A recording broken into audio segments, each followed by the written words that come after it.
उन्होंने ये बोला था कि हमारे पशुपतिनाथ इनको पनिश करेंगे, बाबा साहेब को। और पता है फिर क्या हुआ? बाबा साहब 6 दिसंबर को जब एक्सपायर होते हैं ना, उनकी तरफ से एक स्टेटमेंट जारी होता है कि देखिए जो बोला था वो हो गया।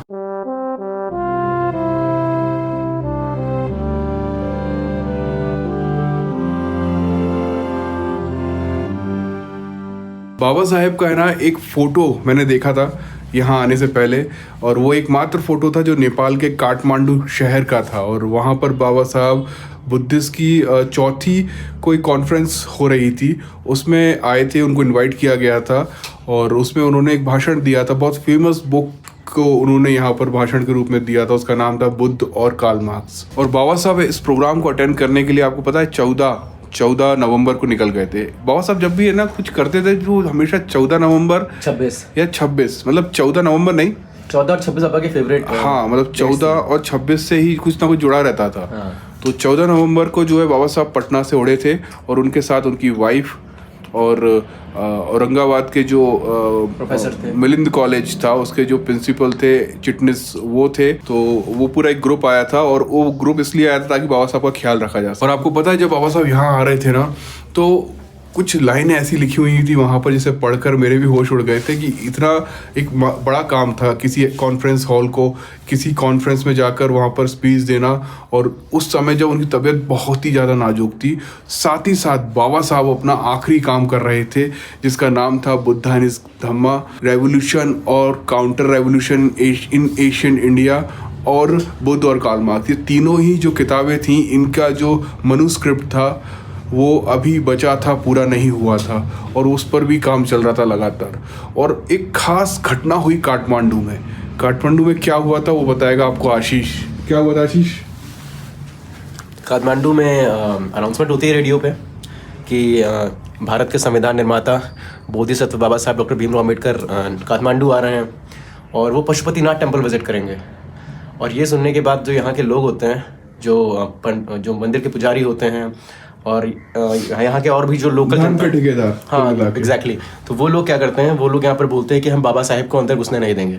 और वो यहाँ की तब की टीपी आचार्य जी की यहाँ की गवर्नमेंट जो थी उसके ऊपर प्रेशर डालते हैं कि कैसे भी करके बाबा साहेब को यहाँ पर आने ना दिया जाए। वो प्राइम मिनिस्टर थे ना, टीपी आचार्य। हाँ। और उन्होंने ना बाबा साहब को एक ना लिखा भी था कि आप ना अपना पशुपतिनाथ वाला जो विजिट है ना उसे कैंसिल कर दो। लेकिन मुझे अभी भी ये बात समझ नहीं आई कि बाबा साहब वहाँ जाना ही क्यों चाहते थे। लेकिन आगे की जो कहानी है ना वो आपको रोंगटे खड़े कर सकती है। और हम यहाँ पे सिर्फ स्टोरी बता रहे हैं, यहाँ किसी का भी विरोध नहीं कर रहे हैं, ना ही हम किसी की बेइज्जती कर रहे हैं। तो बस जो वहाँ लिखा है वही चीज़ आपको बता रहे हैं। बाबा साहब यहाँ पर है ना एक जगह पर रुके थे और वो भी बहुत ज़्यादा खास था। जिस व्यक्ति के घर पर रुके थे ना वो व्यक्ति भी बहुत ज़्यादा खास था।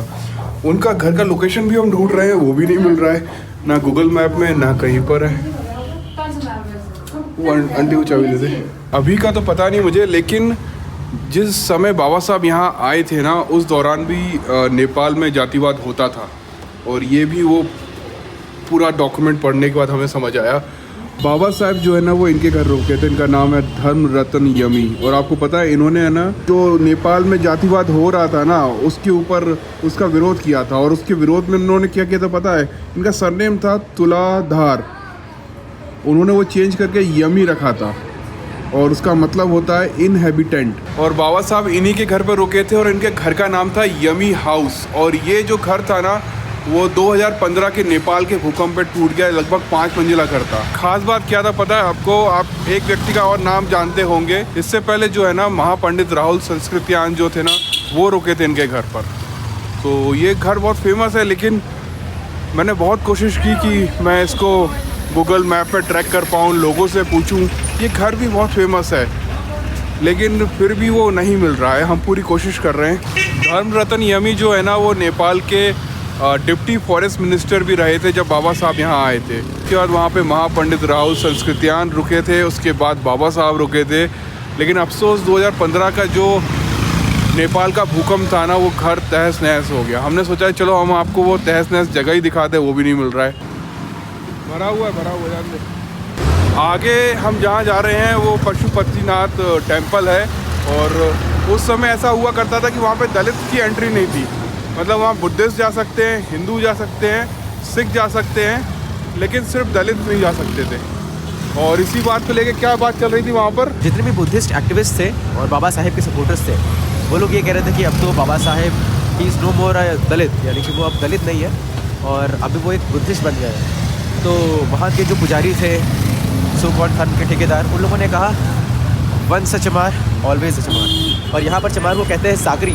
साकरी दलित, हाँ। सारे दलित को मिला के? नहीं, दलित को नहीं, वहाँ पे एग्जैक्टली जो वर्ड लिखा था काठमांडू वेबसाइट पे, साकरी, काठमांडू.com पे, वहाँ पर ये लिखा था कि उन्होंने साकरी वो लोग थे बेसिकली जो यहाँ पर कॉबलर का काम करते थे, शू बनाते थे, जिसको हम बेसिकली अपने इंडिया में चमार के नाम से जानते हैं। रोकना भैया। भैया पशुपतिनाथ टेम्पल जाएगी?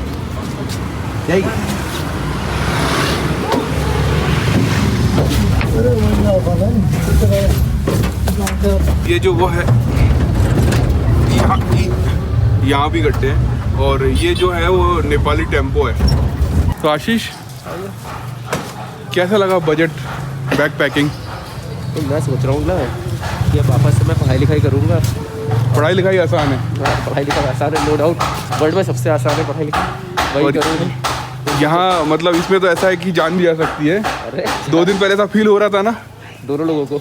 मुझे तो हो गया था थोड़ा सा फील कि बाबा लग गए क्योंकि हालत इतनी ख़राब थी, मुझे कुछ हो गया तो ये मुझे उठा के ले जाएगा कहीं से, और इसकी हालत ख़राब हुई तो मुझे लगा अब तो डॉक्टर को लेके भागूंगा मैं इसको। तो यहाँ आने का कुछ खास मकसद है, एक सिचुएशन आपको बताना चाह रहे हैं। क्या है कि हम पहुँच गए हैं इस वक्त पशुपतिनाथ टेम्पल के पास, और बाबा साहब जो बुद्धिस्ट कॉन्फ्रेंस में आए थे ना, उससे पहले वो उन्होंने टेम्पल विज़िट किया था।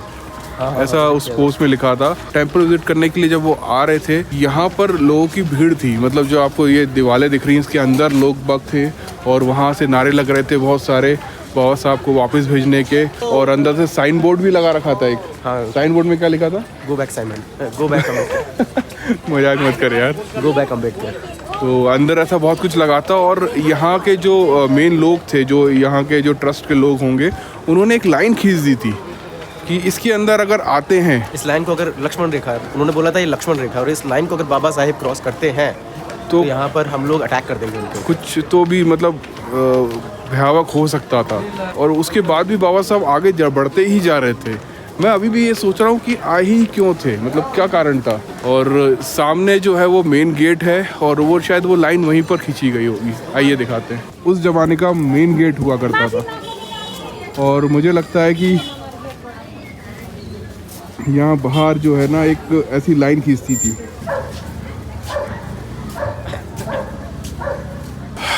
तो आगे की स्टोरी ये है कि है ना, बाबा साहब अपने पूरे कैफले के साथ इसी रोड पर जो है ना, जो आपको रोड दिख रही है ना, यहाँ पे गाड़ियाँ खड़ी कर देते हैं, और उस काफिले में 4-5 गाड़ियाँ होती हैं, और उस गाड़ी में से एक गाड़ी बाबा साहब की होती है। और वहाँ पर बाबा साहब की जो गाड़ी में से जब वो उतरते हैं ना, तो वहाँ पे जो राइटर है ना, वो ये बोलती है, वो वहीं कहीं खड़ी थी, और वो ये बोलती हैं कि उनकी आंखों में एक अलग सा तेज था, और उनकी शक्ल देखकर ही वो पहचान गई थी कि बाबा साहब यही होंगे। और बाकी सब के लिए उन्होंने एक शब्द इस्तेमाल किया था, क्या? लेम।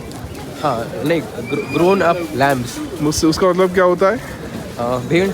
भेड़ बकरियाँ, जो लोग भीड़ में चलते हैं। मतलब बाबा साहब के जितने भी और लोग थे उनमें कुछ खास बात नहीं थी, लेकिन बाबा साहब के चेहरे पे एक अलग ही तेज था, आंखों में चमक थी, और वो जब उतरते हैं ना, तो यहाँ की भीड़ जो है वो और ज़्यादा नारेबाजी करने लग जाती है, उग्र हो जाती है। और वहाँ का एक जर्नल है, वो बोलता है कि बाबा साहब को लाइन क्रॉस मत करने देना। हाँ। इशारा करता है, जनरल ये इशारा करता है, और वो रिवॉल्वर लोड करता है अपना। अच्छा, इशारा करता है कि बाबा साहब अगर इस रोड को, अगर इस लाइन को, लक्ष्मण रेखा को क्रॉस करेंगे, तो ये सारा ऑर्गेनाइज तो गवर्नमेंट ही कर रहा होगा ना, गवर्नमेंट को तो पता ही होगा।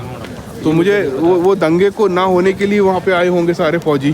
खास बात ये है कि बाबा साहब है ना, गाड़ी से उतरते हैं इतनी खतरनाक सिचुएशन में, जहाँ पे ऐसा फील हो रहा होता है कि यार कि मैं हूँ तो भी घबरा जाऊँगा यार, कि इतनी भीड़, फौज, और फिर भी बाबा साहब वहाँ उतरते हैं और मंदिर की तरफ जाने लग जाते हैं। और जो लाइन होती है ना, उस लाइन को क्रॉस कर देते हैं, और जब क्रॉस करते हैं ना, और वहीं क्रॉस करने के बाद वो वापस टर्न होते हैं और अपनी गाड़ी की तरफ चल देते हैं। नहीं, राइटर ने ग्रोन अप लैम्स इसलिए भी लिखा है क्योंकि बाबा साहेब अकेले जाते हैं और उनके साथ कोई भी बंदा नहीं जाता है लाइन तक। सही बात है, वरना वो भी जा सकते थे ना।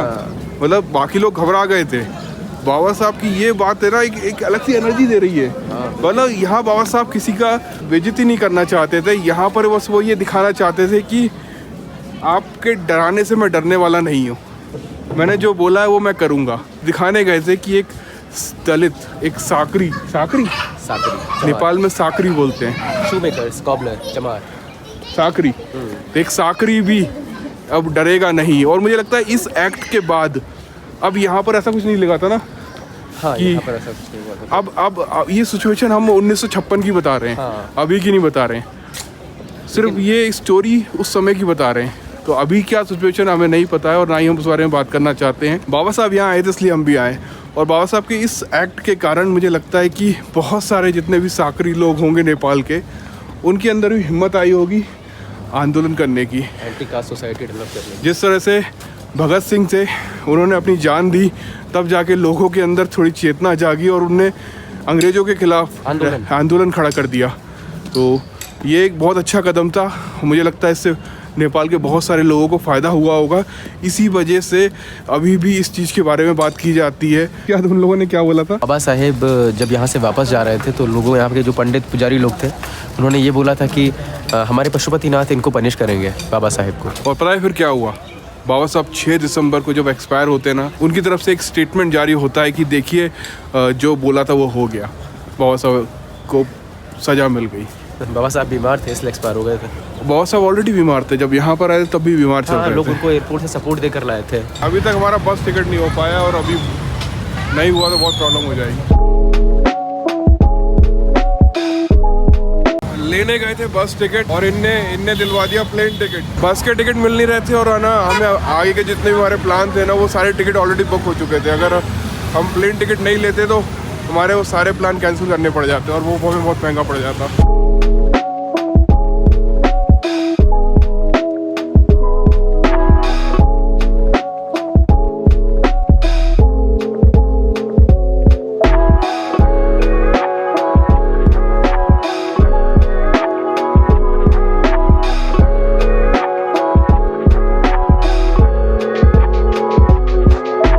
ये भी एक छोटा सा कुछ दिखा है जो बोधनाथ और स्वयं बुद्ध की तरह एक स्तूप बना हुआ है यहाँ पर भी, और उसका एक छोटा सा रूप दिख रहा है यहाँ पर। और ये जो जगह आपको दिख रही है ना, ये काठमांडू की एक अच्छी पॉश इलाका है, इसको बोलते हैं छाबिल। और ये छाबिल से है ना, हर चीज़ आसानी से आप जा सकते हैं, आप पहुँच सकते हैं, आप खरीद सकते हैं, बाइक रेंट पे ले सकते हैं, सब कुछ। थोड़ा सा हम जल्दी में, क्योंकि इसकी तबीयत थोड़ी बिगड़ रही है, फीवर आ रहा है इसको, तो हम सोच रहे हैं कि होटल पहुंच के आराम करें। तबीयत ठीक रही तो हम आगे वीडियो बनाएंगे, अदरवाइज